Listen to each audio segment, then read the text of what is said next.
Hello my lovely witches, welcome back to my channel.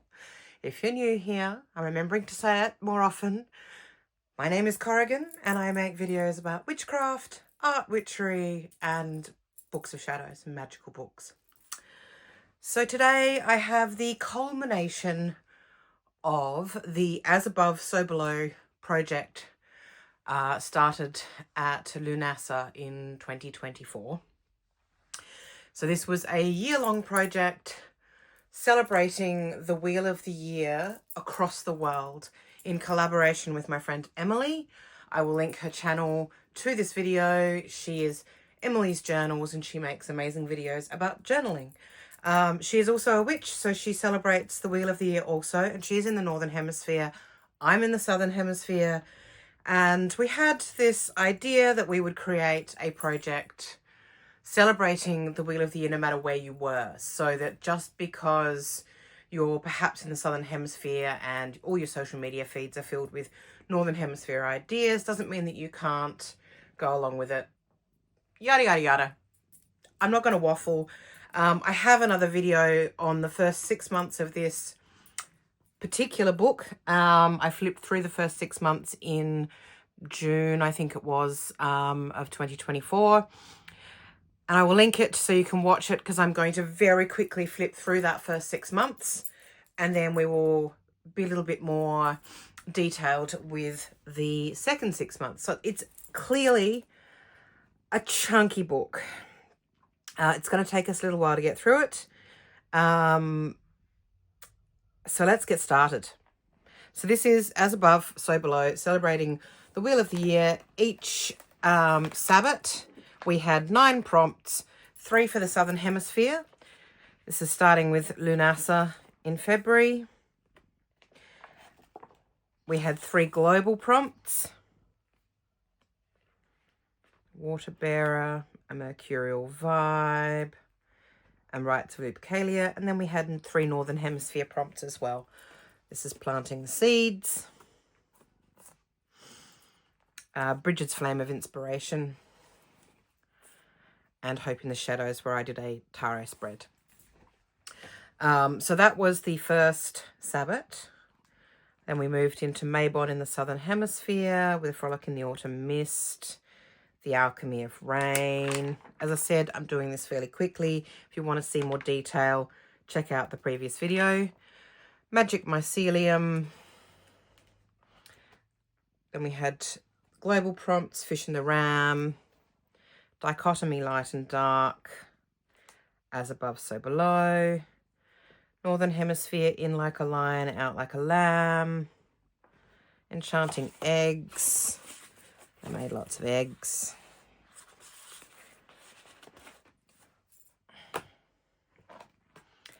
And Persephone's Ascent.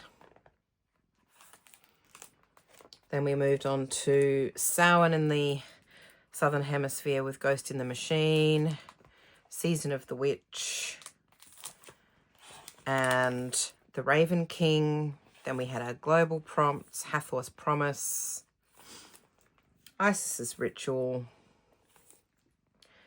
and Nut's Secret.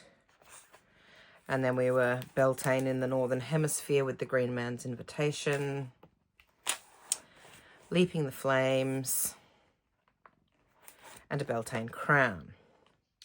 Now we come to the pages you haven't seen. So that was our first 6 months. As I said, went through it very, very quickly. So this was where we were at the midpoint of 2024. So it was Yule in the Southern Hemisphere. Spirits of Yule, something that I love. It's a tradition that I don't know how far back it goes, but I do know it was very popular in Victorian times, was to tell ghost stories at Yule. So Spirits of Yule is a fun idea, and it's something that that intrigues me, that the dark half of the year and we're telling ghost stories. Then we had Under the Tree.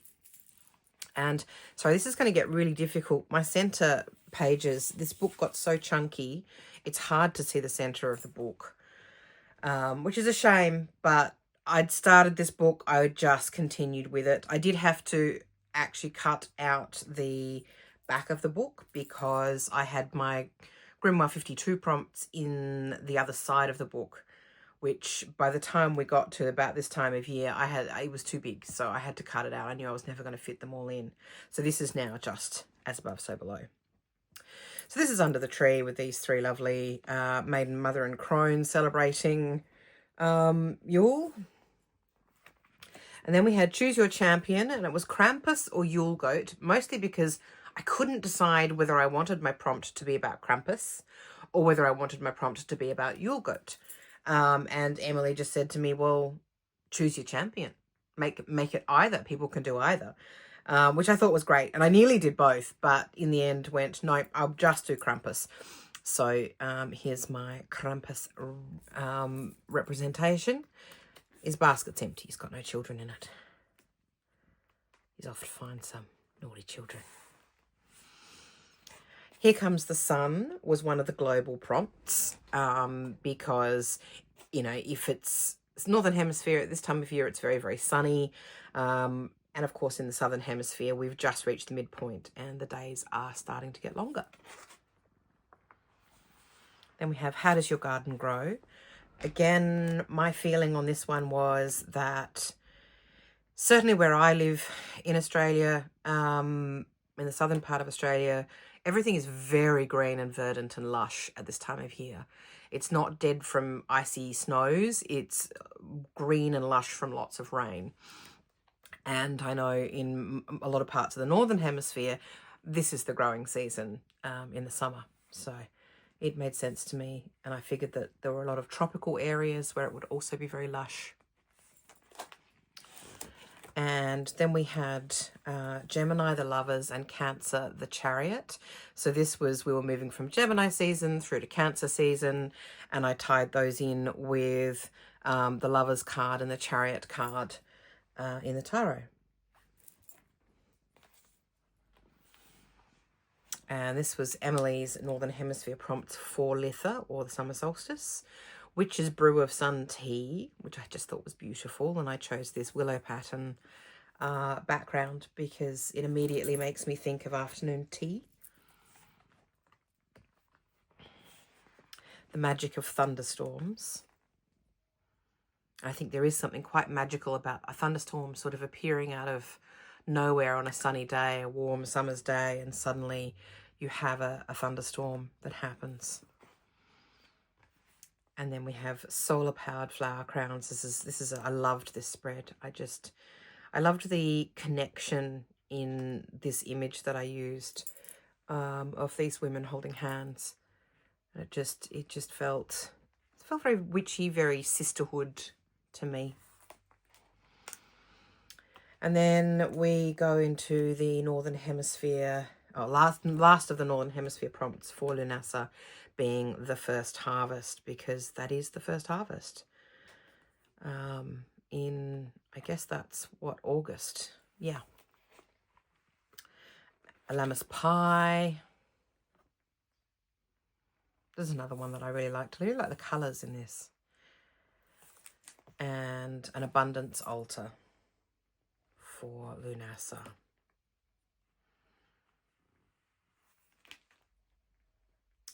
So these are the global prompts between Lunasa in the Northern Hemisphere and Imbolc in the Southern Hemisphere. And Empowerment Elixir is one which I really liked. It felt, well, empowering. A subtle shifting, as you notice those subtle changes in the seasons, you know, whether we're in the middle of summer or the middle of winter, at this time of year, you start to see those subtle shifting signs that a change of seasons is coming. It's not here yet, but it's coming. And then we had Lion's Gate for the 8th of the 8th.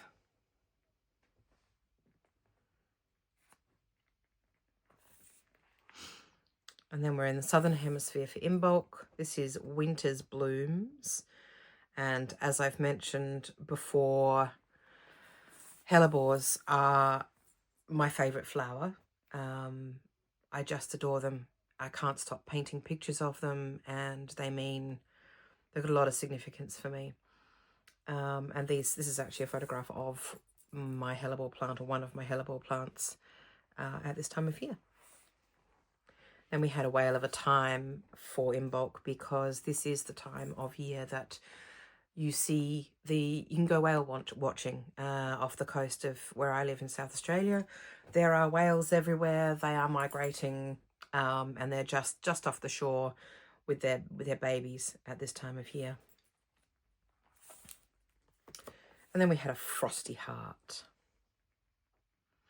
because although we don't get snow where I live, there are parts of Australia that get snow, but there are not many.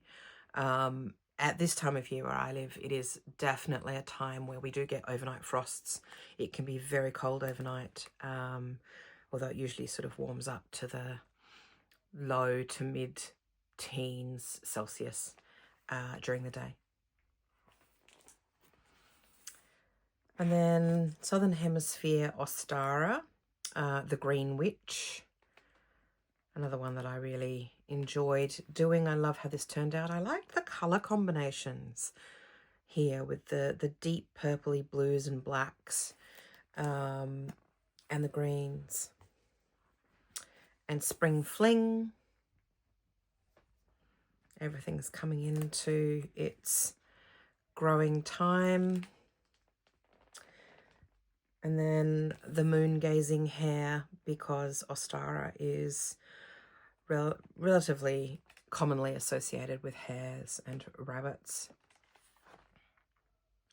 I don't know that where I live you see those, mad dancing hares quite at Imbolc. I think that comes, oh, this is Ostara. No, that you would.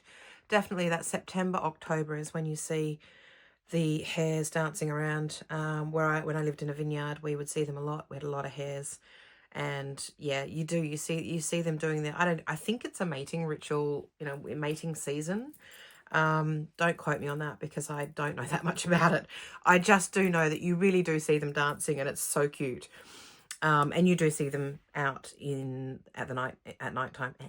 Words are hard today. Apologies. And then we go into the global prompts, chiaroscuro, which is about light and dark and black and white. Again, relating to the fact that there's equinoxes on either side of the world. This was a lovely challenging one for me, because as you know, I'm all about colour. So it's always really good for me to challenge myself to work in some sort of neutral capacity or monochromatic capacity. The season of balance.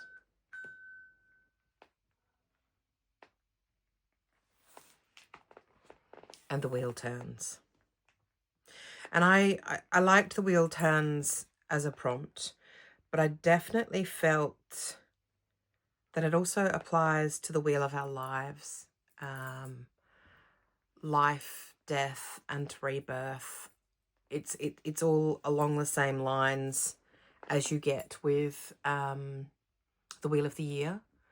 So this was, for me, a spread more about life and death rather than the turning of the seasons.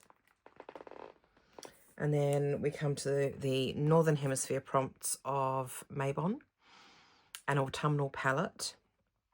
I do love the colours of autumn, even though in Australia they're a little bit different because we don't have as many European trees that are deciduous. So although we have them and you see them, and they're in every suburb, they're in every park, they're everywhere, we have them alongside the Australian native trees, which are not deciduous. They shed limbs and bark and things at certain times of the year, but they don't, and they drop leaves, but they don't shed all of their leaves, before winter. They're sort of grey green all year round. And Feast of Gratitude.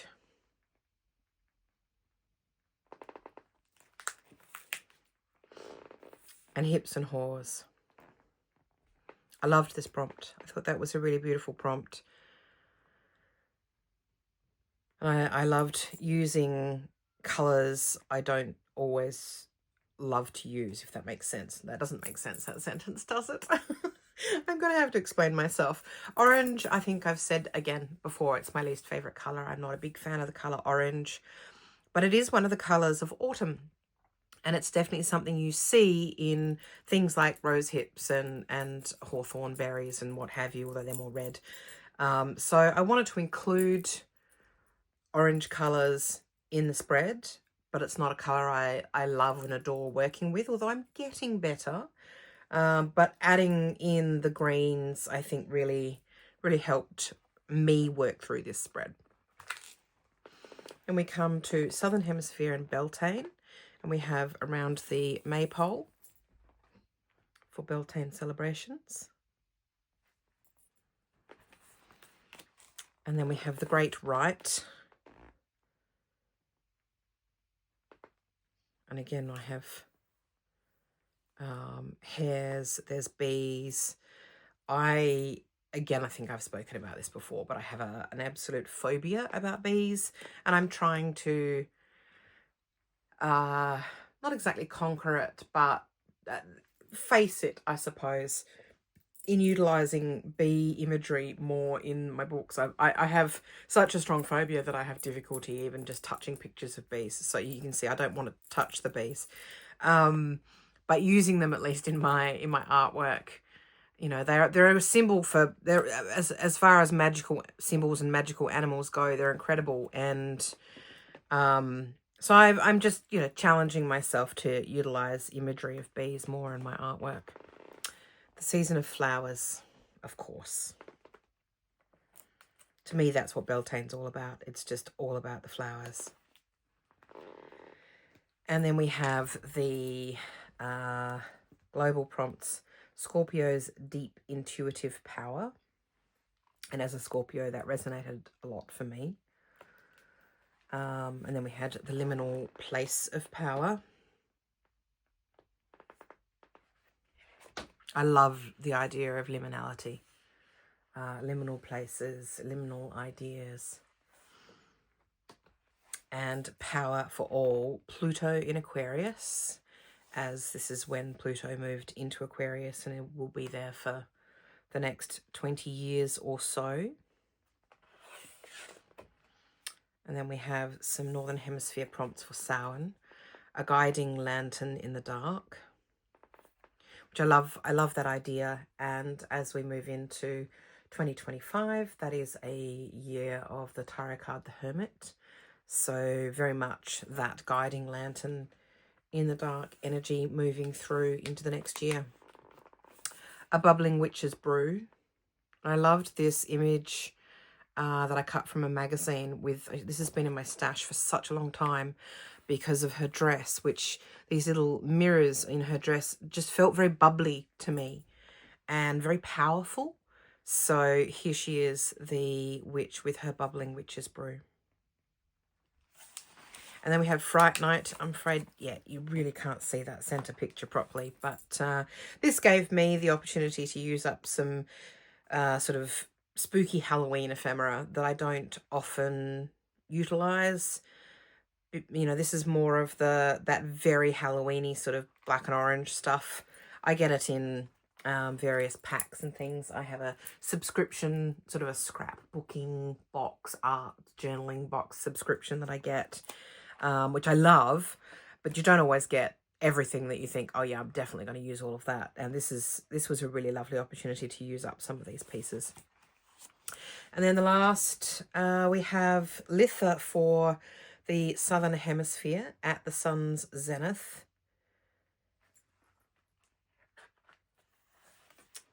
And we have Fruits of the Vine, which again, my background in the wine industry has definitely given me a love of all things grape. And this is a beautiful piece created by La Green Witch. Abundance. And that's, you know, grapes absolutely symbolize abundance, particularly if you work, as I did, in the industry for such a long time.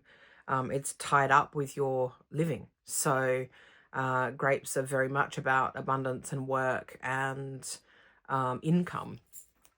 And my parents owned a vineyard. They were selling grapes. Of course, it was all about abundance. Plus wine, yum. Then we have a magical herbal.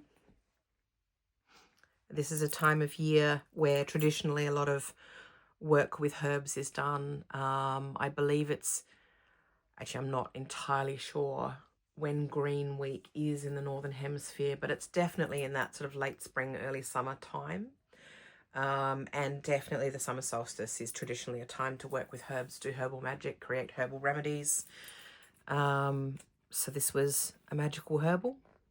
Lots of printables in this one from La Green Witch.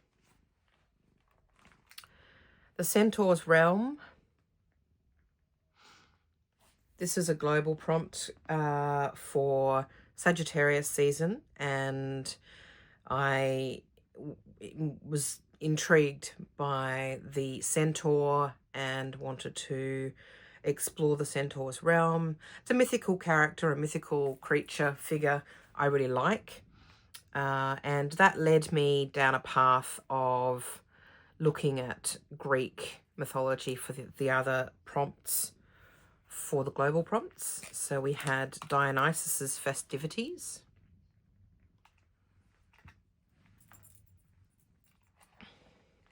More grapes. And this image of Dionysus is just wonderful. This looks very much to me like Buddleia. I could be wrong, but it looks like his beautiful headdress is made of Buddleia. Which, funnily enough, is probably flowering at this time of the year in the Southern Hemisphere and probably not elsewhere in the world, but that's okay. Interpreting it to work for me. And then we had Artemis's Hunt with Artemis or Diana, depending on Roman or Greek.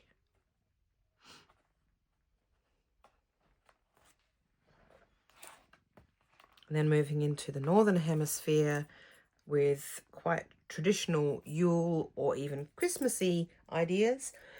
Excuse me. So this is the Holly King. And this was a fun opportunity to make some more stamps. I made some holly leaves and holly berries, or berries that could be used for anything really. And then we had the Lord of Misrule. I love the idea of the Lord of Misrule. A lot of fun. Have a look at it, look it up. Google it if you're not familiar. And then finally, the Cailleach Draws Near. And that is the final prompt for As Above, So Below in 2024. That's it. That's my book. I hope you enjoyed it. This was a project that started with excitement and love, and I really, really enjoyed it. But I gradually lost the love, I lost heart a little bit, because either I couldn't see people were joining in, or more likely people were not joining in, and Emily and I would go to lengths to come up with ideas. And then she actually pretty much left social media, so she wasn't even sharing it or sharing her own explorations of it. So it was just me, and I just felt a bit dispirited by it. So towards the end, I thought, okay, I will finish it because I wanted to complete that 12 months. But I won't be doing it in 2025. It is all done and dusted. The posts are all in my Instagram feed, Corrigan the Crone on Instagram. I've now changed my social media to all be Corrigan the Crone. I know they were different. They're not now. So you can find me. You can go through my feed. By all means, do the posts if they appeal to you and you're looking for something to spark an idea for some art, witchery, celebrate the Wheel of the Year. Have a look, but that's it for that project. So I hope you enjoyed this video, and I hope to see you very, very soon. I have the biggest stack of things to film to show you. So I'm gradually working my way through them, and they will gradually make their way out onto the YouTube. Thank you very much for being here. I hope you enjoyed this video, and I will see you in the next one. Bye bye, my loves.